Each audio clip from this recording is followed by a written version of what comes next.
The Indianapolis Colts have their next defensive coordinator in the ultimate adjuster, Lou Anarumo, former defensive coordinator of the Cincinnati Bengals. Now, what type of impact can we expect Anarumo to have on Indy's defense after Gus Bradley was there for 3 years? Will they finally get out of the bottom dwelling numbers in the NFL? And how can the defense bounce back after so much mediocrity underneath the veteran coordinator that was here in Indy? Let's talk about it.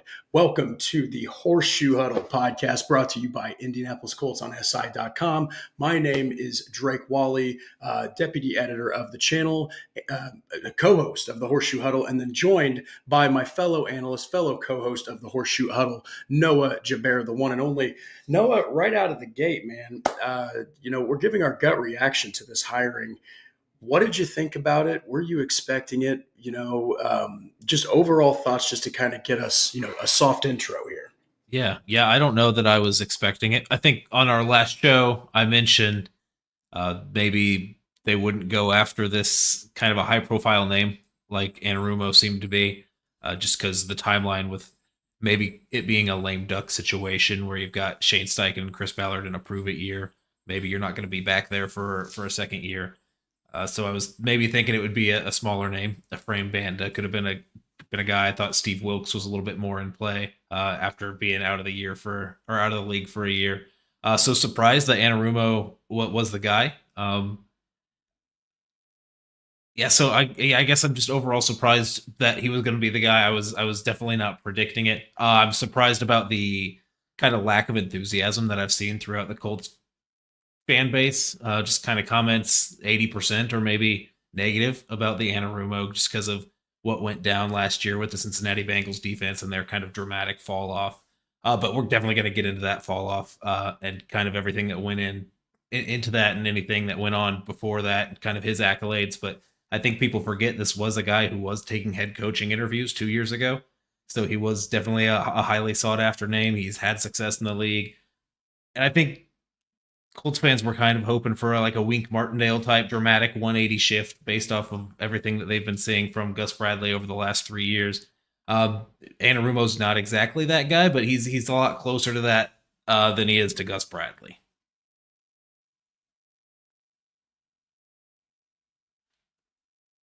I think we've lost audio on you, Drake. My bad. So Patrick Rye actually mentioned it. I'm finally at the very back end, probably the last day of having a scratchy throat. I feel good enough to actually have my signature Moscow Mule on the show. So I finally, sorry if my voice is a little raspy, but yes, I think that this hire kind of surprised me. It was made very quickly. I think that it shows that he's highly respected. I think that it shows that he's highly sought after. I don't think that if let's just say the Colts go with, a Dennis Allen or somebody else, I just don't think that you're going to wait very long for Lou Anarumo to have another job, So, but yeah, we'll go ahead and dive into it. But first, we do have to highlight Truett. Thank you so much for your $3 super chat, man. Always a loyal listener, loyal watcher of the show. Really appreciate it. And then he actually says, yay, not letting it get to the 1 yard line, then we will stop them no more. I've got the bend but don't break is what he said the next time. So Lou Anarumo is definitely a guy that doesn't care about yards. He cares about points. So he's kind of similar to Gus Bradley in that sense, but there's more to him, and we'll get to that. Hustleman Jones, as always, man, highly optimistic. Thank you so much for the super chat. A lot of Colts fans aren't. Yeah. Like Noah said, man. That's what I saw. This fan base is literally divided. You've got people number watching, looking at metrics from 2024. Ooh, not a very good defense. 2023. Ooh, not a very good defense. Again, we'll get into the context of that momentarily. And then, of course, everybody else. We've got Patrick Rye calling me Drake Virginia Slim's voice Wally. And then we've got Sean Conkright. Thank you so much. And then, of course, Paul Wilson. The Colts fan base doesn't want Ballard. Every single move is just a 9-year eye roll. So we've got a lot to talk about with Lou Anarumo. And I think that the first, we're going to kind of break it up really into just 2 or 3 sections. And what those are going to be is his style of defense. And then we're going to kind of discuss what players we feel like will benefit from having him as the defensive coordinator, and what others outside of the ones we even named might benefit. And of course, If you guys have opinions, if you guys have thoughts, don't hesitate to put them there in the chat. We're always happy to talk to all of you. But without further ado, we're going to go ahead and just dive right into his style of defense. So, real quick overview, you're going from Gus Bradley, who was static. Very simple word, static. He had your zone, he had your play off of the ball, keep everything in front of you. And it was just, that's how it was from quarter one to 2 to 3 to 4 all season long. Real quick, Noah, your thoughts just on going from a guy like Gus Bradley to a guy like Lou Anarumo. In short, you're going from a guy who's steady with his game plan to a guy who's a chameleon and will adjust it on the fly. What are your thoughts? What are the pros and cons? Do you still think that maybe Gus might have more success than what Anarumo will? It's kind of hard to say, but just what are your overall thoughts between the two? Honestly, I think it's divided. I know I've been optimistic about the Anarumo signing. I think it could go either way, though. I think early in the season we'll really get a tell of where the team's at. Uh, it was kind of a defense last year with the Bengals where they were relying on a lot of young guys, and that didn't translate well. So you're coming with a roster that's been dealing with Gus Bradley's simplified scheme for the last 3 years, and you're switching to a guy who's got a lot more complex defense. So you're going week to week, trying to rely on communication. I know during training camp this season, the communication on the back end, especially in the secondary, I think was a big talking point. Trying to get those guys to communicate. So if they're not doing it well in Gus Bradley's scheme, then we'll see kind of how they handle or hold up with an Anarumo scheme. Yeah, and Lou Anarumo really fits. I think he fits the skill set of this defense a little bit better. I also think that Gus Bradley's. I'm not saying his time as defensive coordinator is over, right? I just think that you might see him hired maybe as like a defensive assistant or something. I mean, we saw it happen with legends in the sport like John Fox. Okay, like all of a sudden he goes from head coach to like assistant, and now he's like he was on the Colts staff at one point, I believe. He kind of flew under the radar. So Gus Bradley's scheme, you didn't really, like you said, you didn't get the communication you needed at times. I do think that Chris Ballard also, like we mentioned in the last episode, Noah, did an abhorrent job of, for the people that don't know what abhorrent is, it's just awful job of supplying depth, putting defensive cornerbacks in the right, enough on that depth chart. Mm-hmm. I think that you didn't really put anybody behind Blackman or Cross. So Bradley definitely didn't have the depth there, but there was also just too much underperforming. So I think that when you're going from Gus Bradley to Lou Anarumo, it's honest to God, it's kind of like a breath of fresh air. So before we kind of dive into the style of defense, do you think this is an upgrade? Honest opinion, because a lot of people look at the numbers and look at the performance, and the rankings are eerily similar between these two. Yeah, I think when it came down to it, you needed a fresh start, regardless of whether it's an upgrade or not. I think kind of the people over in Cincinnati are feeling the same way, just based off of how last year went, where they felt like this team was super talented. They had Joe Burrow to take them over the top, and the defense was dragging them down for most of the year. It was just time for them to move on. In the same sense, it was time for the Colts to move on from Gus Bradley, especially not after not making any changes the front office or a head coach or for now at this point quarterback. They needed a scapegoat of sorts, and Bradley was that. I think it's probably more likely than not that this is an upgrade over time. At the beginning of the next season, I'm worried that it's gonna have its rough patches just with these players acclimating to the new system. But I think the ceiling on this is quite a bit higher than what we had with Bradley's defense. Yeah, and before we're getting super chats piling up here, so I gotta make this quick. But I think that you're talking about 6 years, 5 or 6 years. I think it was 6 with the Cincinnati Bengals. They had. I personally think they didn't have a choice at this point. They didn't make the playoffs. They fell apart at times. That defense, even though it lacked talent, like against the Pittsburgh Steelers, not a high-level offense, more of run the football, throw it to George Pickens type offense. They kicked the crap out of the Bengals. Mm-hmm. The Bengals scored like 38 points in that game this season, and I think it dropped them to 4-8, and the Steelers still won. So that really, I think it was just the writing was on the wall. He'd been there long enough. But for Gus Bradley, he was a Frank Reich hire, right? And then he comes over with the Shane Steichen regime, and I know that Shane Steichen had a lot of respect for him. But, I think that it was someone else's hire, and this is more of a Shane Steichen, hey, this is my defensive coordinator. That's the vibe I think a lot of us are getting. Yeah. So let's go ahead and get into some of these super chats. So we have Patrick Rye throwing down a $5 super chat. Patrick, as always, the CFO of the show. Folks shouldn't get that upset about Lou. He's a 1-year rental anyway.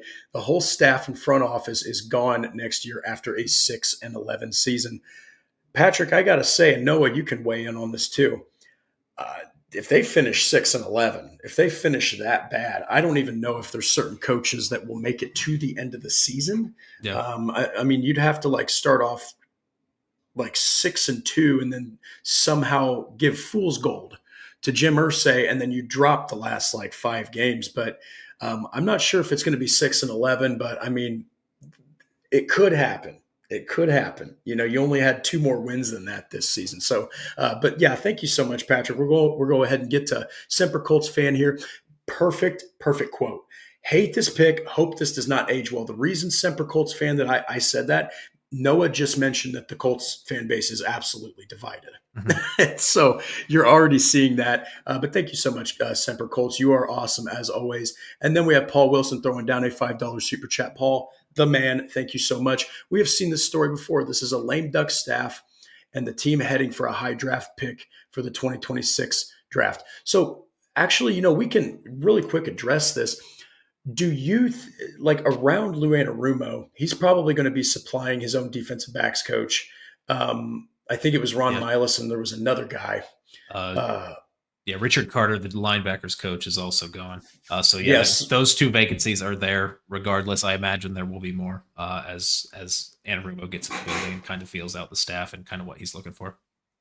Yeah, and that, real quick, Paul Wilson, that's one of the biggest reasons they also hired him is because he's well respected in the NFL. Mm-hmm. They also think he's going to be able to bring in some pretty good talent, you know, for those positional coaches. Because as we noticed, you know, there were times where the defensive backs are like, what the hell is going on the field? So, but yeah, it looks like that's all of them. We got Stats Matt here, the third host of the show. What's up, Stats Matt? Thank you. You do have some stats. All right, go ahead and throw them in there, man. We will highlight every single one of those. But yeah, we're going to go ahead and jump into the first thing. He seemingly adjusts on the fly. Okay. Now, Shane Steichen was selected. He was hired, whatever you want to say, to be a chameleon adapter of an offense. Okay. And we've seen times where that's really been interesting and really been cool to watch because defenses have a hard time with it. But Lou Anarumo will literally predicate a game plan week in, week out, maybe even half by half, depending on how a game is going. So my question to you, Noah, is I love that approach. I think it's awesome, but you can also get caught because you're not consistent in your approach. So it's like you're going to be great at knowing your game plan if it's static, you know, but you might have a little bit less effectiveness if it's constantly fluctuating. What are your thoughts on his approach as a chameleon? I personally like it, but others, as we've seen in the Colts fan base, it doesn't seem to matter. I think that it's really good to be a guy who can adjust. Yeah. Yeah, I think what you said about Shane Steichen and it kind of mirroring what he does on offense and what he's kind of known for, you hit the nail on the head. I think that we saw that after Anthony Richardson came back from his benching, where that style of offense that they were running was just super run heavy, completely different from everything they were trying earlier in the season. Just kind of jump back, balancing between Gardner Minshew, Joe Flacco, and Steichen's ability to just juggle those types of quarterbacks and types of play. So it does feel a lot like the mirror image of Steichen on the other side of the ball, where you've got a guy who's not afraid to blitz at 50% of 50% clip during any given game, depending on the opponent, run a ton of man, run a ton of zone, 2 high, 1 high. He mixes it up. So I think you do like that. I think Colts fans a lot of times are just kind of looking for that consistent production year after year after year with no drop off, which is super rare to get. The Bengals did have, I feel like the last 3 years before this previous season, like 2020, 2021, 2022, they were kind of rolling. They were like developing some of those young guys, Trey Hendrickson, Cam Taylor-Britt, Jesse Bates was back there, and that was kind of the linchpin of that defense. So I don't think you're going to please everybody with this hire, because obviously that latest drop-off that they had, it's what have you done for me lately? And lately they were an extremely disappointing defense. Yeah, you know, it's you also do have to look at some of the positions that he really excels at coaching. Now, obviously, it helps to have dudes, right? Like you Yeah, can't just yeah, have like yeah, a couple windbags back there in the defensive backfield. You'll get carved alive, and we kind of saw that at times. But safety, slot cornerback.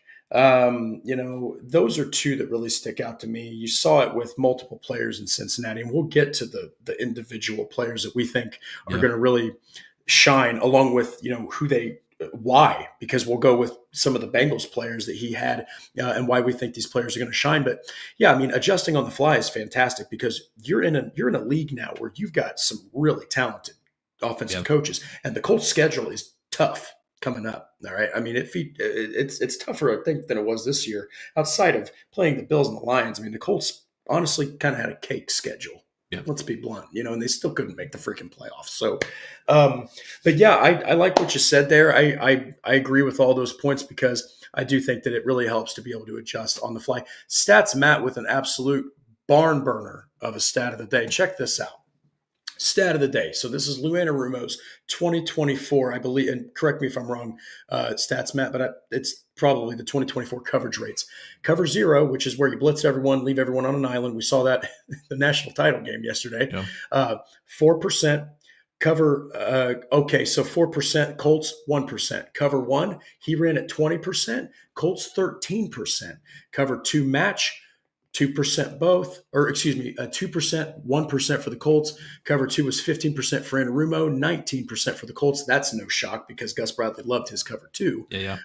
Cover three was 30% for Anarumo, 42% for Gus Bradley. So the biggest majority. Cover four is a big one. That's 14% to 11. And then cover six, which is where it's one guy and then you've got two at the deep zone or vice versa. You've got one guy covering half and two covering another half. And that's 11% or 10% as opposed to 7%. Sorry, that is a barn burner of a stat right there. So basically what that means is that there are some similarities here. And there's reasons why Colts fans aren't the happiest about this hire.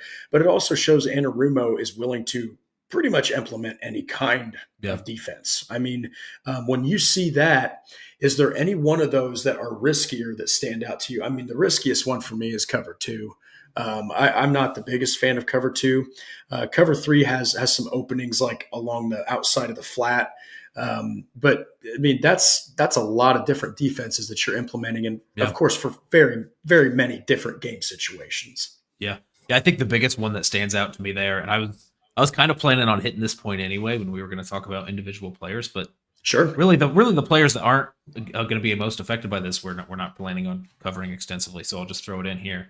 That switch over there, the biggest difference there you see is cover one and cover zero, where you've got corners playing man on the outside, which the Colts did not do a lot of last year.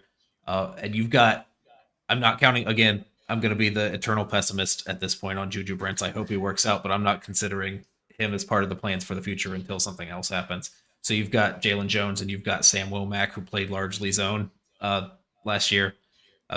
You honestly don't know if either of those guys are going to be able to make the switch. You hope they can. You hope man plays to Jalen Jones' size, strength, that kind of thing. But you flat out you need better deep end speed as a man corner that the Colts corners don't have right now. And I think all of the corners in Lou Anarumo's past have shown that they've been had been able to like match those deep threats with their top end speed, and the Colts don't have that. So I think that's risky where you're switching to man coverage when you don't know if you have kind of the dogs on the back end to take care of that for you.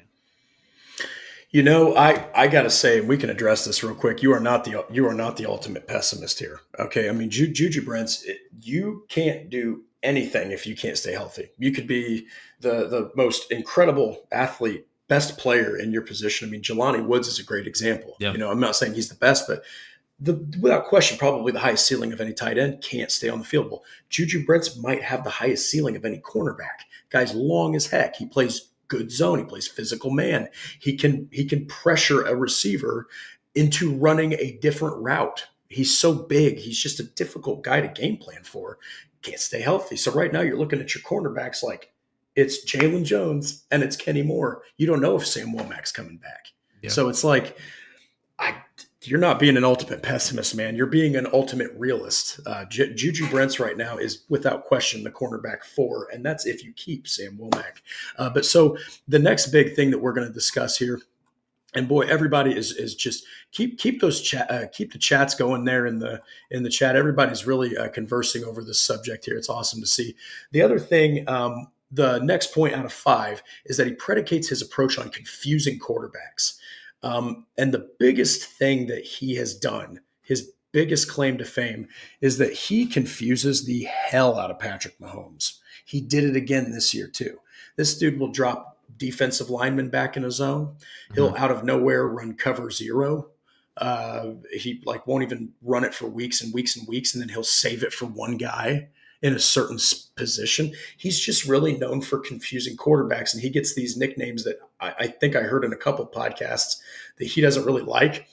The mad scientist, Lou Dini, which is incredible. I haven't heard that one. I like that one. That one's incredible. But how do you feel about a guy who obviously there's going to be feast and famine with defensive coordinators of any kind, especially guys who are more aggressive. But how do you feel about a guy who is able to confuse quarterbacks? Because I'll be honest with you, Noah, I didn't see a single quarterback confused by the Colts defense last year. I don't know about you. Or the 2 years before that, I would say that. Yeah. I mean, maybe even then venturing into Eberflus's tenure, I don't think you saw a lot of that either. So it's really been maybe 5-6 years since the Colts fans have been able to watch that kind of defense. Yeah, and when you're talking about the AFC South specifically, okay, and I know the Titans, their quarterback situation is kind of up in the air, but right now the champion of this division is CJ Stroud. And so if you can confuse this guy, all right, if you can go out there and you can make him think something's open, like Nico Collins is open on a short route, or maybe Tank Dell's open on a short route, and DeForest Buckner drops back in a zone randomly, and he can deflect a pass or something, that right there starts to get into the head of a quarterback, because now you're looking for defensive tackles to drop back, even though it's probably not going to happen. So I really like the fact that you've got a guy who can really put pressure on quarterbacks. I will say, do you think that this is something he can tailor to an individual quarterback? Now, obviously he's able to confuse Patrick Mahomes, but I will say that mobile quarterbacks could be something that might give him fits. Mahomes isn't really much of a mobile quarterback. Yeah. But do you really think that there's any type of quarterback that Lou Anarumo on his best day couldn't handle? I'm not sure if there's necessarily a type of quarterback. I know he spends a lot of time in the offseason, so he's going to be prepping for next year's opponents already, trying to come up with specific game plans for them. I think the one big thing when we're talking about his ability to kind of disguise things and play a whole bunch of different looks and coverages in terms of quarterbacks is he can confuse quarterbacks. You're just worried he's not confusing his own defense. And I think that's where you're kind of worried about with the current Colts roster. You're making sure you have the guys, you have that veteran leadership, you have the communication, and you kind of have all these things to be able to run the scheme effectively. Because it doesn't really matter if the quarterback's confused or not. If you're not in the right place, they're going to find an open receiver.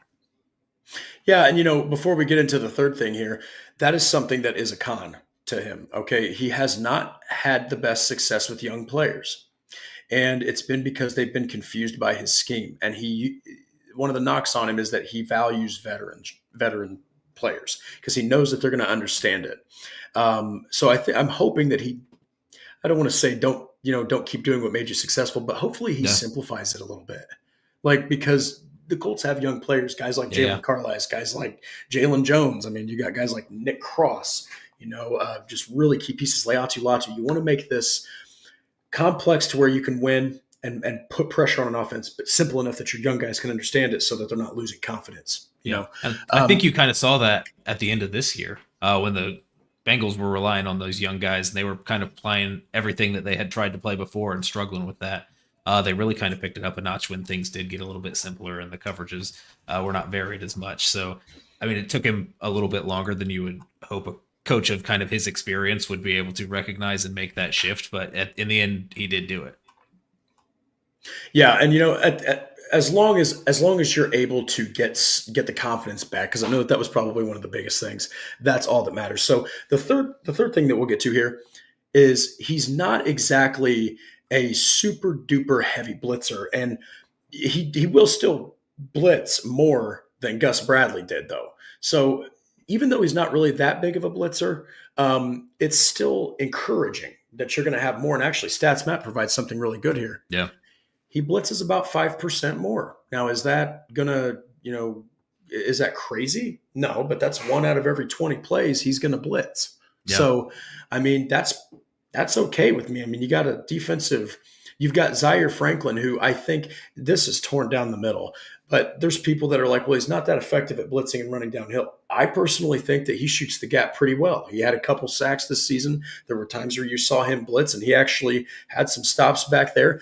But do you think that this is a defense where if they do blitz more, that they've got the personnel to be able to handle it? Because, I mean, the defense suffered for Cincinnati. I do think that Indy's defense probably has more talent, obviously, at least right now.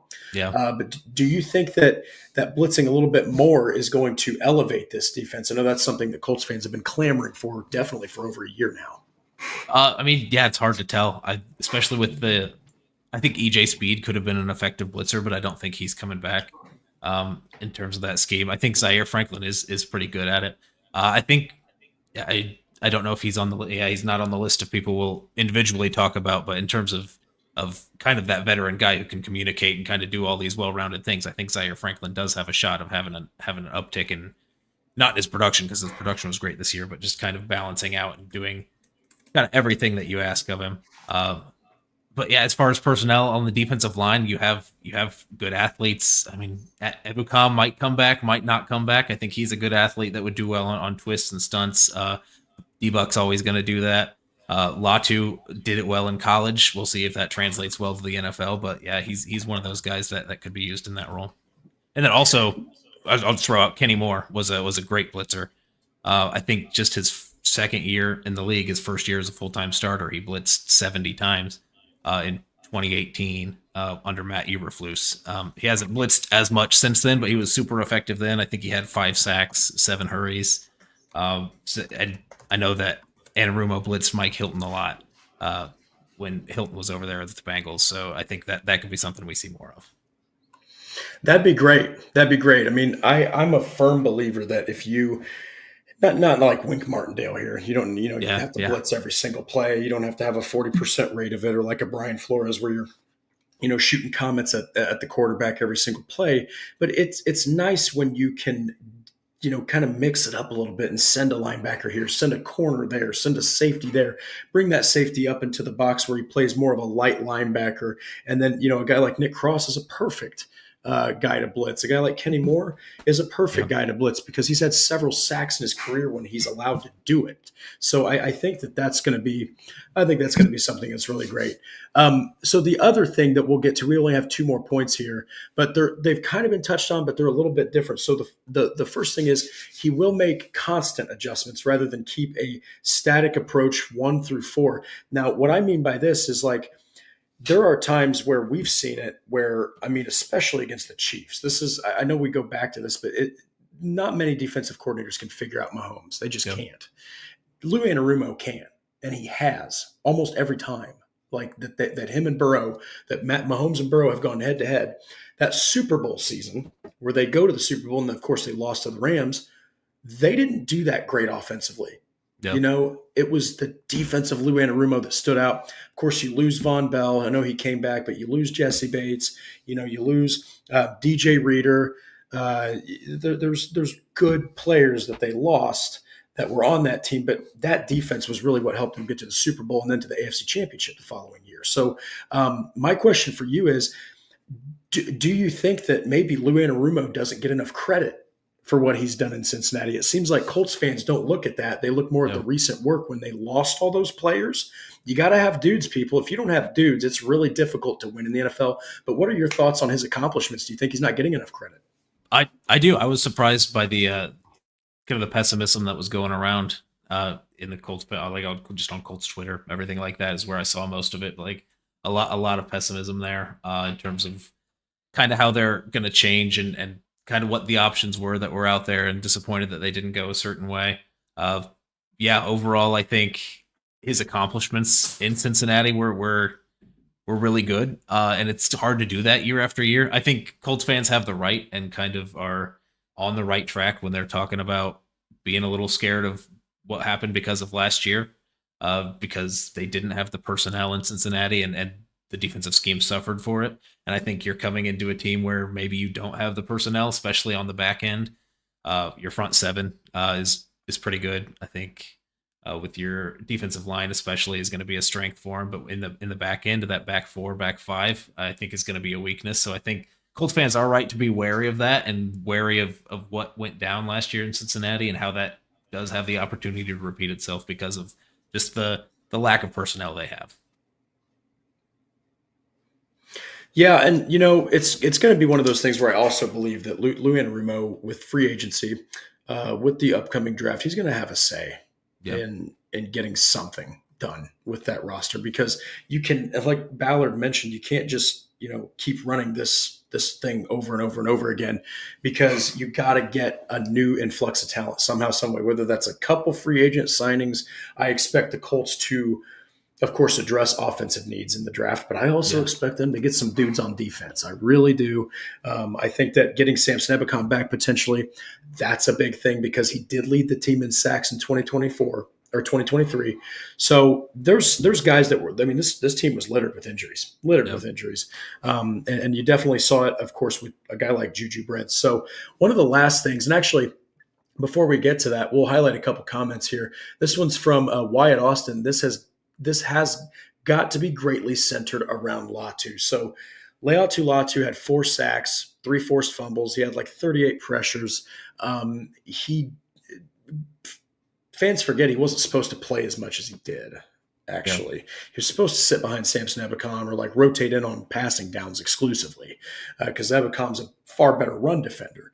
But we'll get into Latu later. But like, do you think that that's going to probably? I mean, do you think that maybe a talent like Leatu Latu, after what he saw with Trey Hendrickson, do you think maybe that pulled maybe a little bit of interest for Lou Anarumo to maybe develop a guy like Leatu Latu? Yeah. I think there's definitely guys on the defensive end to be excited about. Uh, just without watching a ton of I haven't dug into Lou Anarumo film. I know we've got all off season to kind of try to dig into Oh deep yeah. and how these guys are going to fit. But just kind of looking at that, you think Laiatu Latu could be a guy that really takes on that Trey Hendrickson type role. Kind of how in Gus Bradley's scheme there was a big end and then there was a Leo, the guy that was designated rusher. In Anarumo's scheme, it seems like both are kind of both, which I do think plays into the Colts personnel well. I think Kwity Paye could do both. Ebukam could do both. Latu could do both. So I think that the scheme the personnel kind of fits the scheme in that way.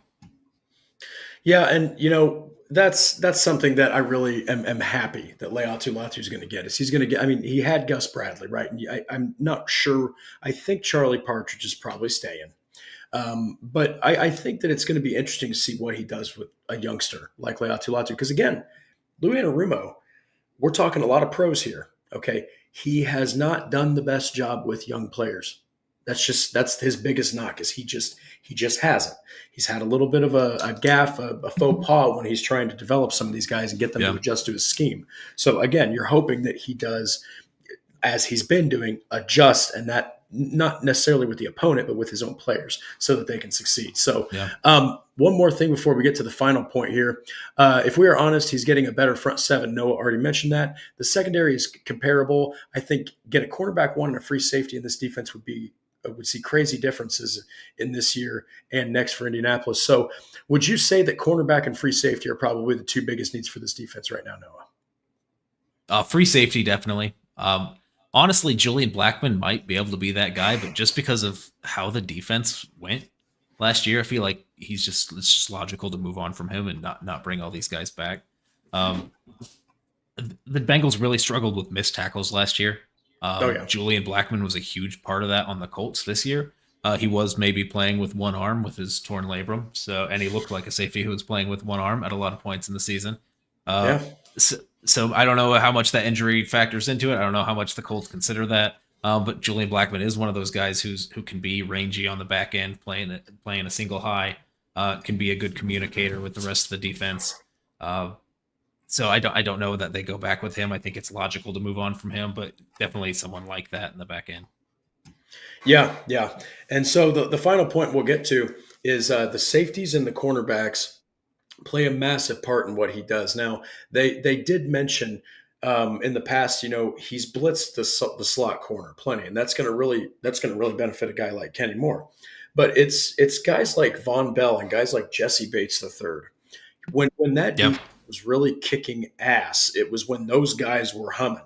And it's not just Anarumo's scheme that made Jesse Bates great. He went to the Atlanta Falcons and just absolutely dominated. And I Yeah. remember watching him play the Colts. There was nothing that Gardner Minshew could do against Jesse Bates. So, do you think that you're going to see an uptick? And we'll get into this right after this. We got a segment with 5 players that we feel like that he could give a nice bump in efficiency to. But do you think that he's going to do that for guys like the cornerbacks, like the safeties, similar to the way he did in Cincinnati, or is it more of a talent thing? Yeah, I'm worried it's more of a talent thing where Ooh. where you don't the scheme isn't making these players. I think the players do make the scheme, and I think just the way that the defense fell off after the Bengals lost a lot of those key players, I do think speaks to that. Yeah, so that's interesting because there's people that do. Hustleman Jones actually says we don't have a Bates on our roster. That's fair. Close. That's fair. Yeah, we'll see what they do in free agency. I don't think there's any free agents that are going to touch Jesse Bates's caliber. Maybe Malachi Starks. That's a safety that might be able to blossom into something pretty awesome. But we'll see. We'll see. So the next thing we're going to get to is my favorite part of this whole episode, and that's really which players are going to benefit or could benefit. And we're just going to go ahead and dive right into the first one here. Might be my wild card favorite defender on the Indianapolis Colts. That's Jalen Carley's. Yep. Okay.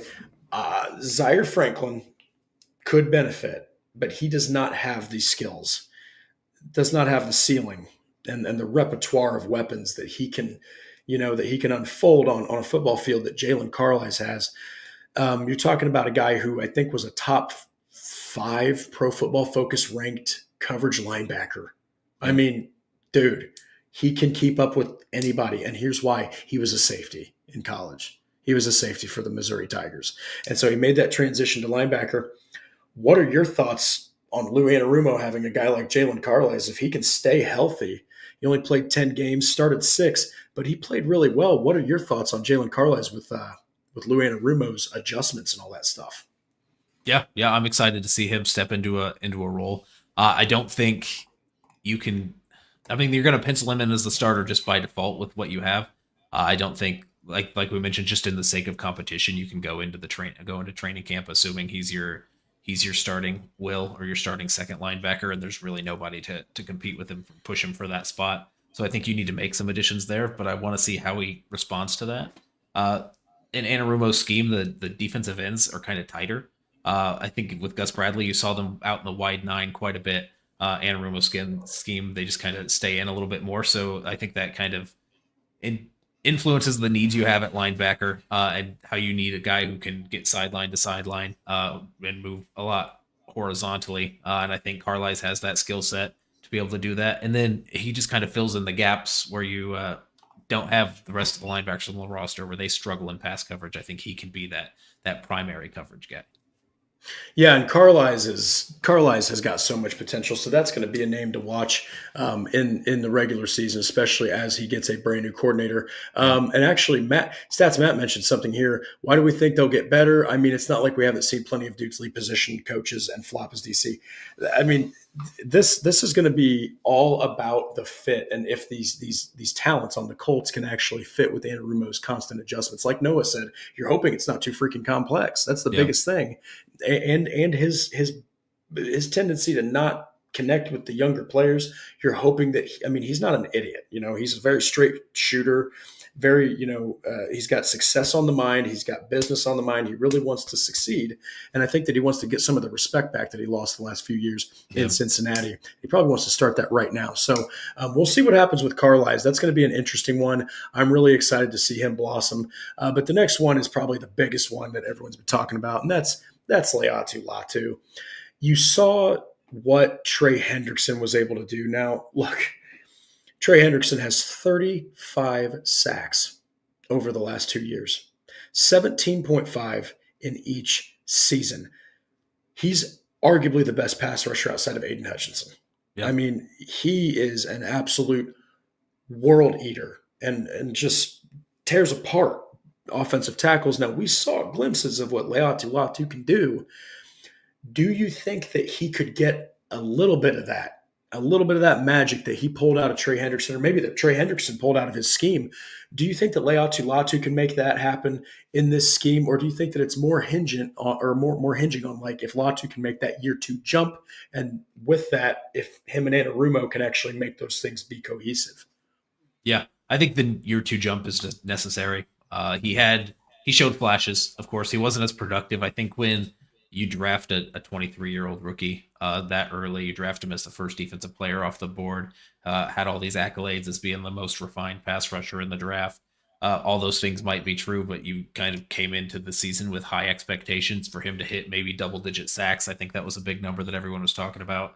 And he didn't come close to that. His pressure rate was okay. He didn't see the field a ton. I think we'll see an uptick in his snaps and his usage. And I think that'll kind of be the biggest thing for him. Um, maybe the little bit of more pressure or more diverse pressure allows him to get freed up and kind of get more finishes on his QB hurries. So you maybe see an uptick in stats that way. But I think it's really going to come down to Latu himself. We talk about Anarumo maybe not being able to connect well with young players. Just based on everything I've seen from Latu, he seems like his mindset is very veteran-like and not rookie-like. Maybe that comes Yes. with being an older rookie when you come in and being kind of renowned for your technique rather than your straight athletic ability. He just kind of seems like the kind of guy that would connect with a no-nonsense guy like Anarumo. Yeah, and one of the things that I have to highlight this real quick. So Stats Matt nails it here. So the talent absolutely left Lou Anarumo's defense. Now I go back to that Steelers game. Yes, it was bad. It was my bad. I just knocked my own pen out of my hand. Just so intense here. You know, it was bad, bad, bad. But he is not Gus Bradley. He's not Gus Bradley. These guys are the performance, the rank, right? Like the missed tackles, all that stuff is similar. Just because there wasn't, maybe it was fundamentals for the Colts, but for the Bengals it was more talent. It really was. Man, you're talking about two completely different defensive approaches. You're talking about a chameleon as opposed to a static game plan. It's going to be night and day as far as like the approach. At least you're hoping that the performance is not. That's what you Yeah. really don't want it to be the same as.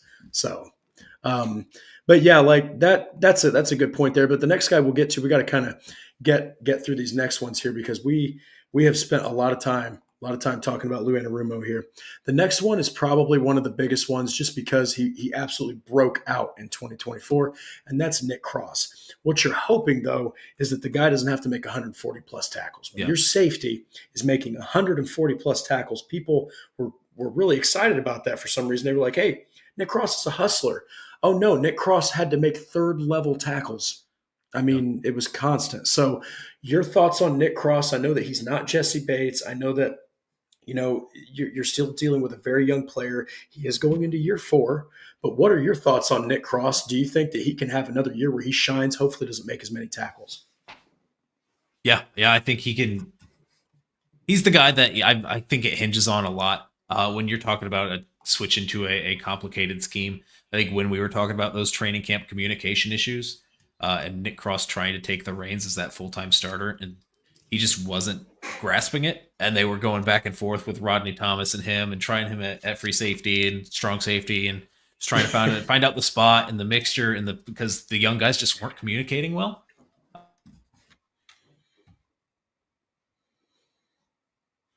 His athletic ability to be able to play in these spots.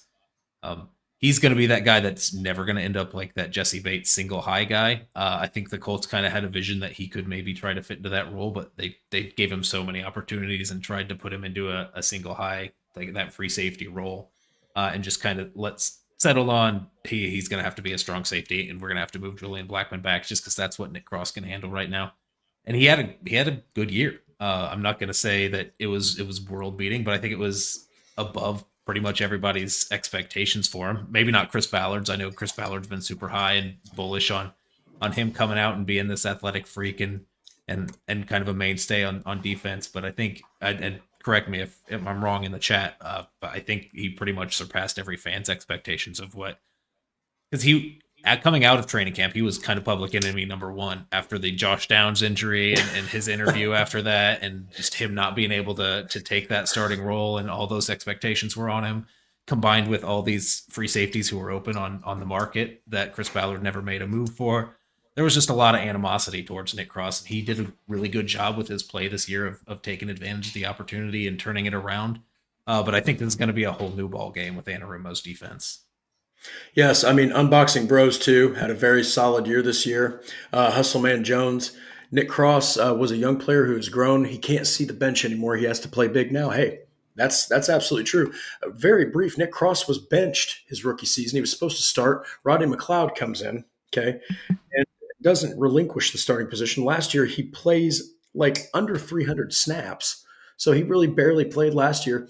I had almost no confidence in this kid. I'm not going to lie. I had wrote him off. A lot of fans were pissed that he had hurt Josh Downs, and he really kind of blew it off. But my goodness, the product changed. Nick Cross changed once the regular season started. I give all the credit to Nick Cross, but I do think that this is going to be an excellent defensive scheme for him, because I think you're going to move him around. You're going to stay a strong safety. You're not going to flip flop him, snip, snap, snip, snap, snip, snap, like that Office meme. You're not going to be doing that. Yeah, you're not going to be doing that with free safety, strong safety, free safety, strong safety.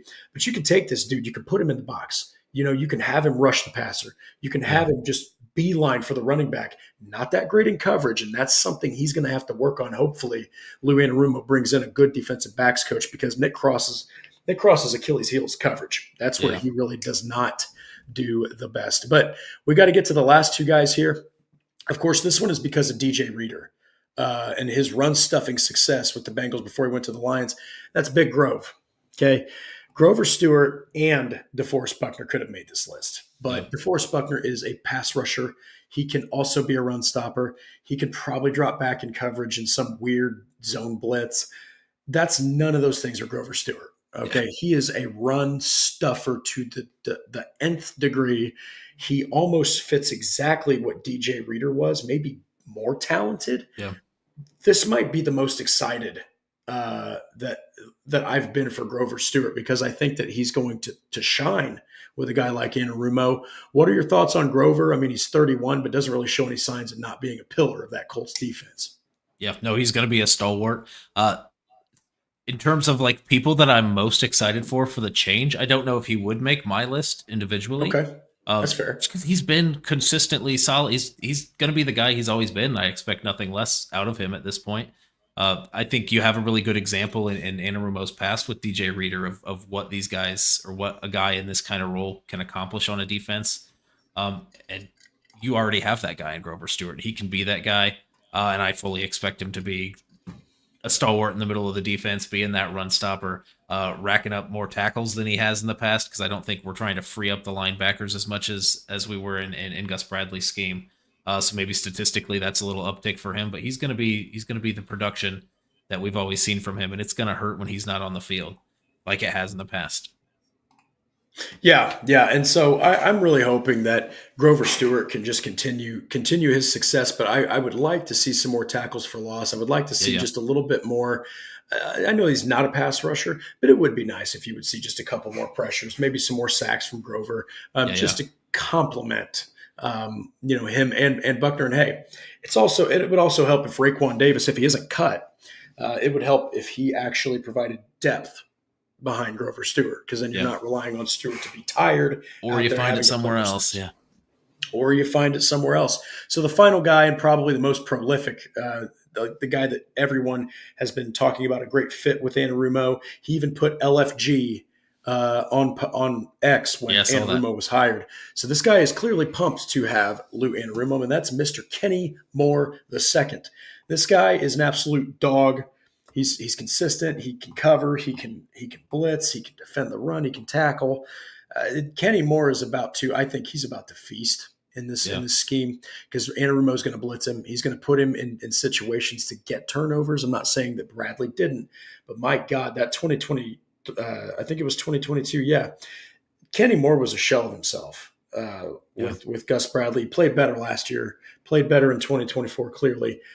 But man, I think this is a home run for Kenny Moore. I think it's a home run hire for him specifically. If we're talking about these these positional fits, what do you see Anarumo being able to do with arguably on any given Sunday the best slot cornerback in football?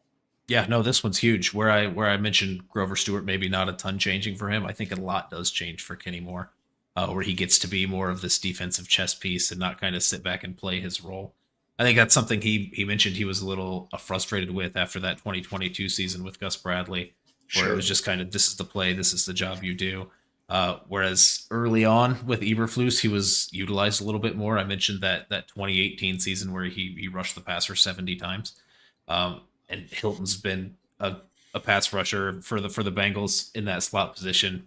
And I think you're going to get back to that with Kenny, where he's going to be rushing the passer. He's going to be man up on people more often. He's going to be in the zone like he's been in his whole career and been proven to be good at. But yeah, we were talking about Grover Stewart being that guy for so long and being so consistent.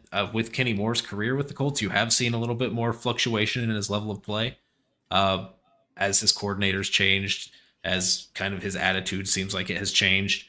But I think this is a guy that's going to be able to take full advantage of kind of the freak that he is. Like he's 5'9" with his long wingspan. He's little, but he's like a firecracker in the run game. He blows up screens. I think you're going to see that. And I just remember that clip of him bending the edge and rushing against the Chiefs and sacking Patrick Mahomes. Just like he has talent on pretty much every level of the field. It'll be fun to see him get used in more of a different way. Kenny Moore is the blueprint of what you want in a slot corner. Yeah, he can do everything. He can even rush the passer, man. I mean, like literally just right off of an offensive lineman. This guy is an absolute freak. So that's probably my favorite. Now, I was going to skip this, but I think that we might be able to come up with one together because I think these really are rock solid. Do you feel like there are some that we're missing that might have an absolutely fantastic impact? Because yes, cornerback is great on the outside, right? But it's really that slot corner that he's shown a propensity to kick some ass with. Do you think that there's a guy that we're missing on this list? Maybe a Colts starter, a depth piece, somebody like that? Or do you think that, hey, these are pretty much the guys that Lou Anarumo could or at least have the highest chance of getting their production amplified? Yeah, I'm going to let you guess. What defensive player do I like talking about, Drake? You know what? That's a real tough one, Noah.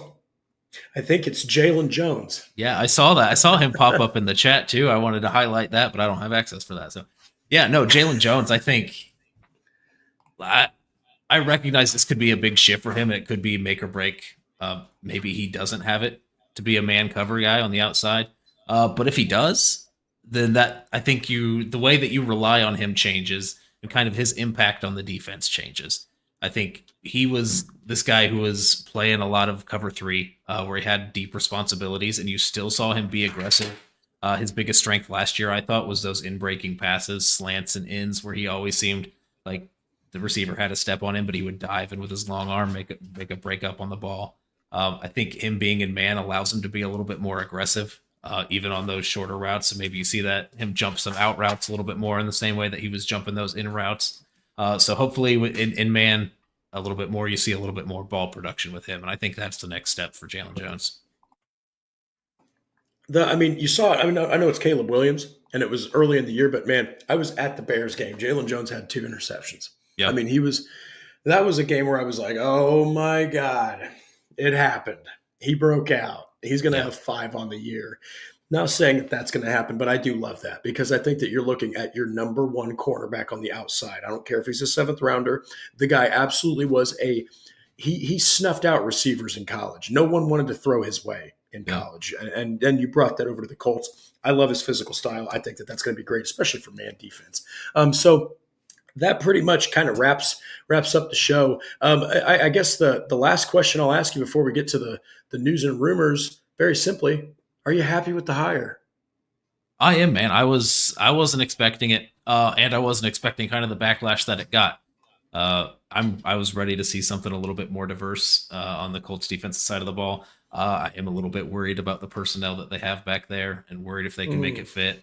I talked about Jalen Jones, excited to see if he takes the next step. There's a chance he doesn't, right? And there's a chance that Sam Womack isn't that guy. man up on the outside either. And then when it comes down to that, you have no corners. So I think I saw someone in the comments saying, bring back Womack, keep Jalen Jones, draft a receiver. I think even if you do that, you need to maybe sign one or two more veterans also, just in case, right? Because if either Sam Womack or Jalen Jones can't play, or either of them go down for any period of time, you're a mess. And I think in Lou Anarumo's scheme, the cornerbacks have a little bit more value than they did last year. Yeah, and I'm happy with the hire too. I would have preferred Dennis Allen. I'm not gonna lie. I wanted Dennis Allen really bad. It was pretty much one, and then a distant two was Lou Anarumo. But look, you can hire worse coordinators than Lou freaking Anarumo. All right, this guy is going to demand. He's going to demand that these guys stay accountable. He's not going to let anything slip through. He's a northeastern Staten Island type of personality that doesn't take any crap. All right, so I mean he's going to be great. And I do have to say here, this is exactly why Stats Matt's the third host of the show. Paul Wilson says, after hearing from Stats, etc., I feel much better about the hire. So that's good to hear that you're optimistic about the hire, Paul. So we are going to we don't really have much Colts news and rumors. There really wasn't anything that went down too hardcore, but we do have to highlight. So the Kelsey brothers on their show, they talked about Lou Anarumo actually. And so Travis Kelsey weighing in on him getting fired from Cincinnati. Quote, I don't know what is going on over there. Can't say the F word on the show. That was a wild, wild move that I didn't see coming. I've always respected the hell out of him. And then Jason said they definitely played better. I just don't think they had the horses on defense that they had in the past. He's proven how great of a coordinator he can be with the talent or when he's given talent, basically. So you can tell. I mean, that is the best damn tight end, in my humble opinion, that I have ever seen play football. And that's one of the best damn centers that I've ever seen play the game of football. They both could not believe he got fired. And on top of it, they think, I mean, this is basically in a nutshell saying that anybody that gets him is getting a dog. They're getting a winner. So the respect, like how people herald this guy, it makes you a little more pumped up for Lou Anarumo being in a Colt, wearing the horseshoe on Sundays. What do you think about that? Do you think it's just more like, hey, it's just a couple of guys that respect him? Because remember, Gus Bradley was, heralded and well respected across the NFL too. So what do you really, should anybody even read that far into that? Do you think that it's more of, hey, Travis Kelsey was stumped too often by Lou Anarumo? I don't know if you necessarily have to read a ton into it, but I think it does say something when you have, I know they're in the entertainment business. They're just making podcasts. They're talking a lot, so they have a lot to say. Sure. As my lamp is doing the exorcism on me. Right. Powerful forces in Noah's office. Yeah, but no, I think it just shows he's a respected guy. It took a little steam out of that argument there when you mentioned that Gus Bradley came in being that respected guy also. But yeah, I mean, I think you needed that, right? I don't think you wanted an upstart defensive coordinator that maybe would try a whole bunch of exotic things. I think what this staff kind of lacked last season was experience anyway, where you had a rookie head coach, Jim Bob Cooter's just turned 40. I think Cam Turner's really young, not a ton of experience, just not a lot of experience on the offensive side of the ball. I think maybe you just kind of go the opposite way on defense. And have somebody who's been around with a ton of experience and has that respect. I don't think that's the worst move, even if that's something that you already had in Gus Bradley. Yeah, and at the end of the day, man, I think it's a good hire. You have an experienced leader. You have a guy who's seen success, and like Stats and Matt mentioned, Andy Reid gushed about Lou Anarumo because when those two would go head to head, you had a guy who would adjust his defenses constantly against a guy who's a master offensive mind. Yeah. You saw like just absolute, just clashing of football minds and football geniuses just trying to get the best of one another. So Lou Anarumo has faced the most deadly of offensive play callers. So there's not much that's going to surprise this man. There's just not, especially in the AFC South. I mean, you talk about the Titans, they're rebuilding, the Jaguars, who knows what the hell is going on with them. The only team that's a surefire right now is the Texans, and they're not even a surefire thing. Yeah. You beat the Chargers that really don't win in the playoffs. So it's going to be interesting. Lou Anarumo, new defensive coordinator for the Colts, whether you like it or not, he's here, and he's here at least for 2025. But that's the show. Guys, thank you so much for joining us. We got to highlight all these. There's so many comments, but we'll highlight the super chats. We had the CFO, Patrick Rye. He had one. Semper Colts fan, thank you so much. Paul Wilson, Truett Trussler, Hustleman Jones, you guys are absolute legends, as well as everybody that joined us in the chat. But yeah, if you guys want to subscribe to Horseshoe Huddle on YouTube, click the bell to turn on those notifications. Of course, if you want to listen to the Horseshoe Huddle podcast, you can subscribe to me and Noah on Apple Podcasts, on Spotify, wherever else you listen to podcasts. You have a question or comment, of course, you can put it in the chat here. But yeah, we really appreciate everybody joining us. We had so many people in the chat there. Don't forget to like us on Facebook and follow us on X and all that stuff. I am Drake Wally at DWalsterDrake on Twitter, Noah Gebert at Noah Gebert on Twitter. And hey, you know what, Colts fans? It's a new era that's slowly building. I do still think that there's a lot on the line for this season, and now maybe even more so because Lou Anarumo is coming off of a couple bad seasons. He has to show that he's not going to have a third with a brand new team. So please do not forget to join us on Thursday. I know we had to run Tuesday. We just didn't want to run in the middle of the national championship game. I don't think any of you would have joined us. Don't lie. You would have been watching that game. But yes, join us Thursday at 7 p.m. We're going to dive a little more into some free agency with the Colts, and we will be seeing you all here in just a couple of days talking some more Colts football. Thank you so much.